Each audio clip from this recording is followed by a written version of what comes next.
Hollow Knight is one of my favorite games. With its beautiful storytelling, character design, and open world, it just always had me coming back for more. But since school has been starting back up and I've had clubs and other stuff, I haven't had much free time to play it. So I started to think of a challenge. It took a little bit, but I started to form an idea. What about a Hollow Knight Nuzlocke? The rules are simple. You can go and collect charms, but if you ever die with the charm on, you can no longer use that charm. And to play the game, you need to have at least one charm equipped. You can have multiple, but it just increases the risk. But because this wouldn't be too hard on its own, I added the rule of no healing. All damage is permanent until you reach a bench. You're also not allowed to cheese it by quitting out. You're only ever allowed to quit out to the menu if you are currently sitting on a bench. Also, this isn't quite a rule of the challenge, but I'm completely washed at this game, as I haven't played in about 5 months, so there's that too. I started the game in King's Pass, and unfortunately, you don't start with the charm equipped. But Fury of the Fallen was right in the middle, so I quickly got that and rushed to a bench as fast as possible.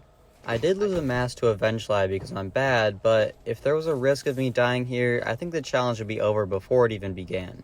Now that I've reached my first bench, applied my first charm, and talked to Elderbug, it is imperative that I don't die before getting my next charm. Because I only have one charm, if I die then it's game over and I'd have to start again. So I was focusing extra hard. I made my way through the Forgotten Crossroads, bought a map because why not, and found myself in the Aspid Arena. While it's the easiest fight I'll face in this game, I am locked in. But I didn't even take any damage and quickly moved on. After activating the stag, I had to face my first big boss. This guy. Oh, no, just kidding, you can just jump over him. But the real boss isn't any more intimidating. The False Knight is by far the easiest boss, and honestly, I was confident in clearing this one without taking damage. But as I mentioned before, this is my first time playing in a couple of months, so I may or may not have taken a couple of hits. But I didn't die, so we're good. If you're enjoying the video so far, then a sub to the channel would be greatly appreciated. Thank you. In the next section, I got Vengeful Spirit and immediately got locked in a cage where I had to go through a gauntlet of enemies as a tutorial for the Vengeful Spirit. I can't leave this section, and since I only have one charm, if I die in here, then I have to reset. Because of the stress, I made several small mistakes, and by the time I was facing the final boulder, I had 2 masks. I instantly got hit, and it put me in Fury of the Fallen mode.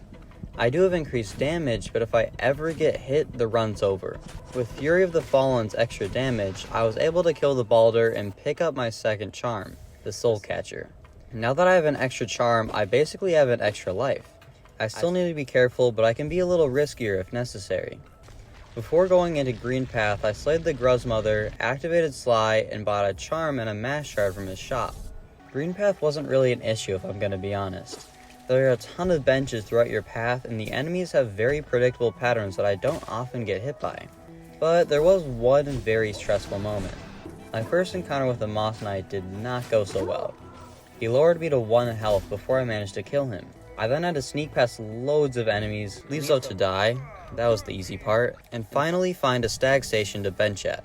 The Hornet fight went very well, actually a lot better than False Knight.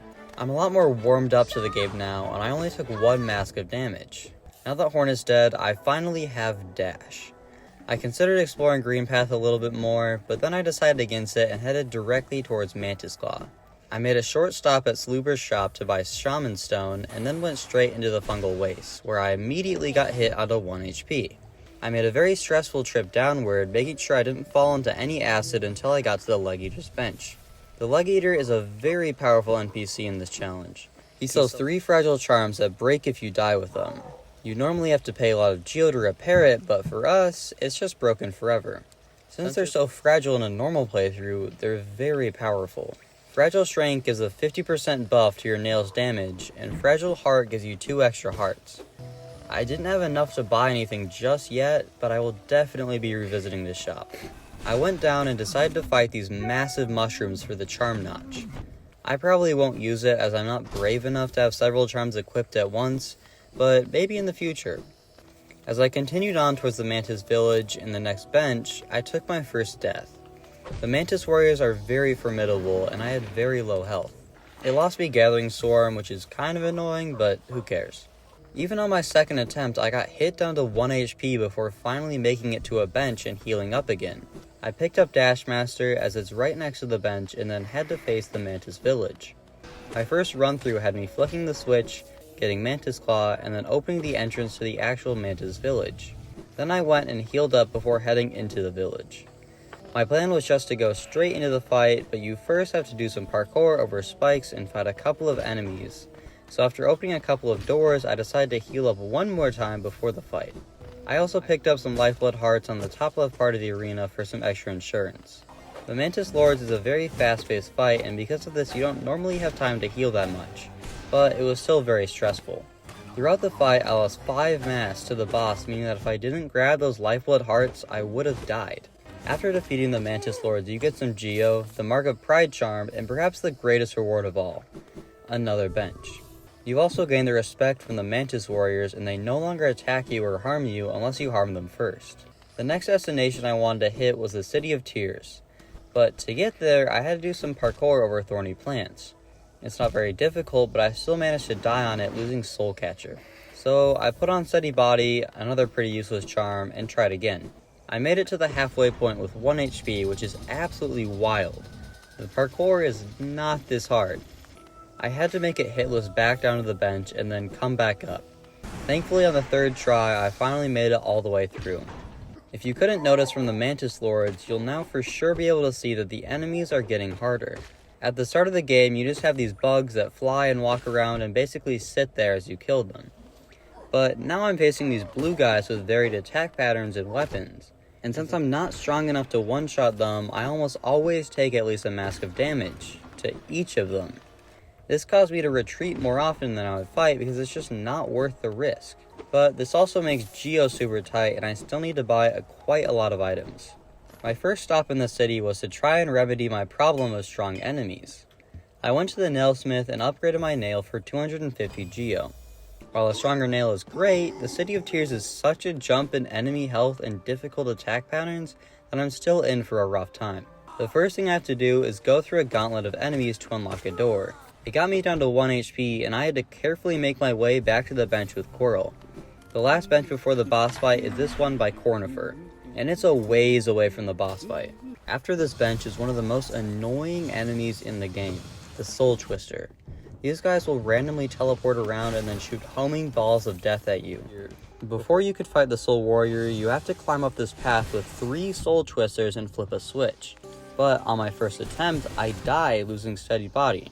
My next attempt at this area ended with me crying in a corner with 1 health and a Soul Twister waiting right outside to kill me. I first lured him away and then hit the switch so that even if I died, it wouldn't have been in vain. Then I used my stored up soul to blast him and let me return to the bench and not die. I easily flew through Soul Warrior, and after the fight, I thought it would be a good idea to press forward with little health. I got hit down to 1 HP and then got absolutely destroyed by 3 Soul Twisters at the same time, losing Dash Master. I still had to clear the 3 guys out as there was no way I'd get past all 3 of them and stay alive. So in my next life I did just that. But when I was fighting the 3rd guy, I got hit onto 1 HP, and since I was using Fury of the Fallen, I went into full stress mode. But with the increased concentration and damage, I managed to kill him and open a gate that let me never fight them again. I went back and healed up at the bench, got Spell Twister, and then entered the boss fight. I was already down 1 HP and was a little worried about this fight because I remember it being unpredictable and sometimes hard to dodge, but I guess I was remembering Soul Tyrant because Soul Master was pretty easy. I did the first phase hitless and only took 1 damage in the second phase because I was dumb and jumped into the boss. But regardless of how easy the fight is, I still got Desolate Dive. And I guess I just used all of my concentration and skills on the boss because immediately after I was heading to unlock the City Storm's Stag and just fell on a spike, losing Spell Twister, a very good charm that makes spells cost less soul. Anyway, I've built up quite a lot of Geo from defeating bosses and other enemies, so I decided to go spend it. I went back to Dirtmouth and bought the Lantern, Stalwart Shell, and a Mass Shard from Sly. I also got the Compass. Then I went to the Grubs for another Mass Shard and did some parkour for the final one I needed to get my 6th mask. After spending all my money, I decided the next stop for me was Crystal Peaks. I benched in the dark room, but before I could reach the next one, I had to face these laser bugs. They're really annoying and I only got about halfway through them before dying. In my next attempt I made it a little farther in the room, but then I got sniped and died again. At this point I only have 3 charms remaining. My plan so far has been to save the incredibly good charms for the more late game bosses and just always have a throwaway charm equipped. The 2 charms I've been saving are Mark of Pride and Shaman Stone, but I do have one more that I can use. Fury of the Fallen has come in clutch before, and it can come in clutch again. This time I only took 1 hit of damage before making it to the laser section, and I was so focused on not dying that I made it through hitless and went straight into the Crystal Guardian boss fight. I did take a couple of hits because I'm bad and used to fighting him with wings, but he's a very easy boss and rewards us with a bench to sit on. While the main thing to get here in Peaks is Crystal Dash, it's actually full of really good items. First I got the Shopkeeper's Key, then went through Crystal Dash Room and got that. Next I got Descending Dark before finally jumping into the hole and getting Dream Nail. Now that I have the Dream Nail, I immediately wanted to start going for Dreamers. I decided on Hera as I don't have Isma's Tear yet and the Watcher Knights are pretty scary. On my way to Deep Nest, I stopped by the Leg Eater to get Fragile Heart and Greed and also got Spore Shroom while I was in Fungal Waste. I made my way past the Mantis Village and then entered Deep Nest. The first part of Deep Nest was pretty easy. I didn't get hit much and I know my way around from previous gameplay, so I easily found the hot spring and bench about halfway through. The next part though is where things get sketchy. You have limited visibility, these purple spiders that just spawn in from nowhere, false floors dropping you on spikes, enemies that come back to life as spiders, and stalking devouts that have a shield for a face and deal 2 hearts of damage. But most of the spiders just kind of run at you while you kill them, so as long as you're careful, you can make it through without taking too much damage. And that's just what I did. I went into hyper-focus mode until I reached a distant village where I thought I was safe. There are no enemies here, but I missed a jump and fell. You can't climb up the walls here, so I have to go through a gauntlet of enemies and parkour with 2 health to get back. The scariest part of this was when I had to face a stalking devout. Since I only had 2 lives, if he ever hits me then I'm just dead. But I managed to get past him. Right before I got back to the village, one of the spiders that crawls on the wall and shoots balls at you got me, putting me down to 1 health. I was ultra careful to avoid the spikes in the floor and then not miss a jump in the distant village as I climbed up to the stag station. Even though the bench here is broken, I can just stag to another station, heal, and then stag back to get to full health. I also decided to equip Fragile Heart, giving me 2 extra hearts to work with.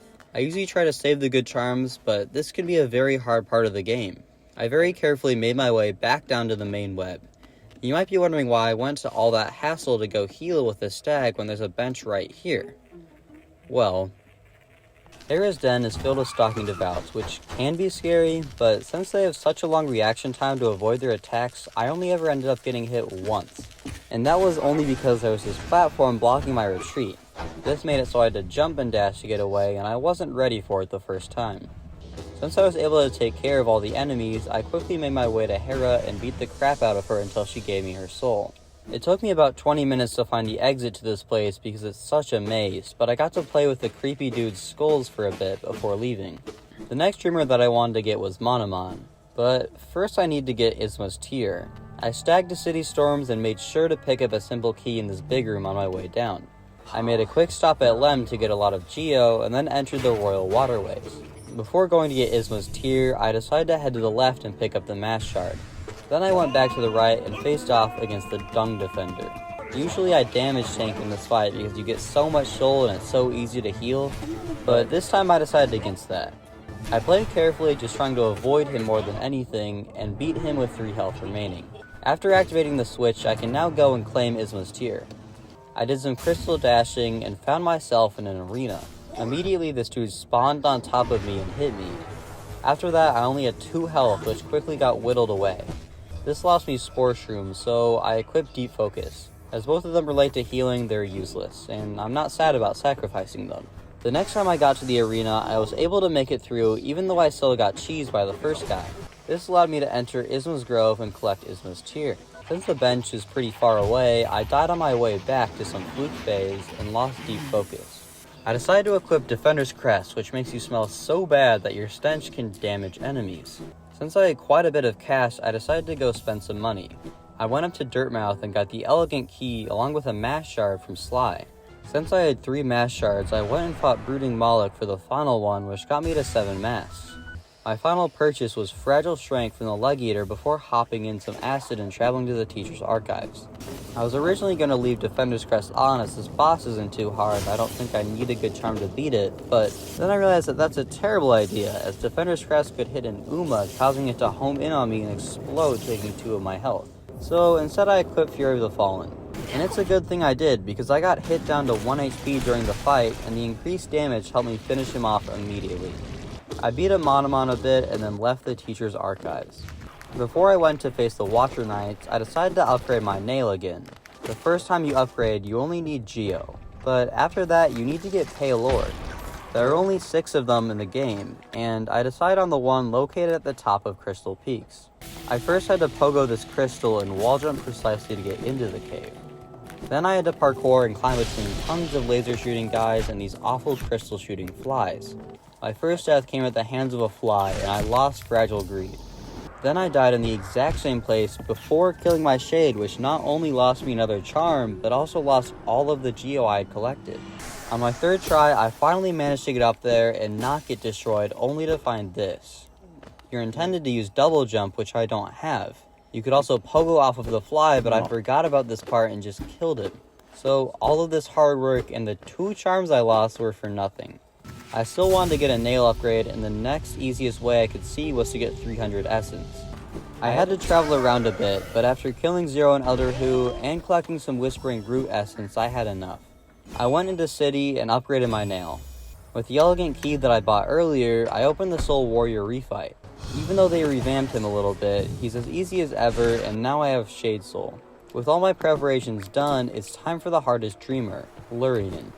The boss fight protecting him features 6 battle-ready armadillos. They can swing their nail at you or turn into Sonic and roll or bounce at you. I can take one of them out before the fight even starts by dropping a chandelier on their head. My first attempt was a little rough, and I lost Grub Song. Since I found myself dealing most of my damage with spells, I decided to risk it and go in with Shaman Stone, one of the best charms in the game. This time it went a lot better. With Descending Dark doing crazy amounts of damage, I quickly cleared the Watcher Knights and added the final Dreamer to my collection. With all 3 Dreamers, I just wanted to test out the final boss.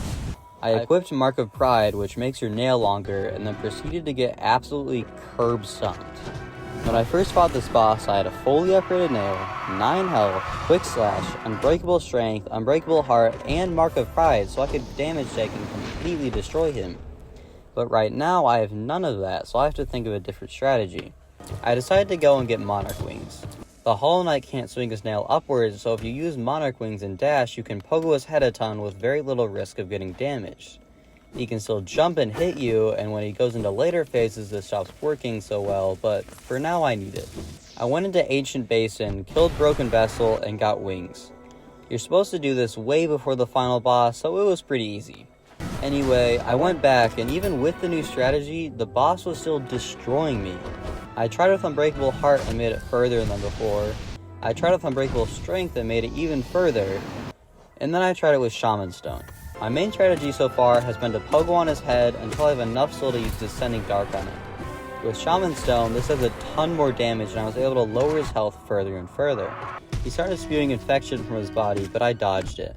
I hit him over and over again, until finally, I landed the final blow, slurped up his soul, and finished the game. As I fought the Hollow Knight, I was just reminded of how beautiful this game is. At the beginning of the fight, he attacks so frequently, he uses all of his power to try and kill you. But as the fight goes on, he gets more tired and the infection starts to take over. He attacks less and has a slower reaction time. He falls over more until he's finally defeated. If you haven't tried Hollow Knight yet, then you absolutely should. It's an incredible experience. And if you enjoyed the video, then liking, subscribing, and maybe even leaving a comment would mean so much to me. Until next time, have a great day.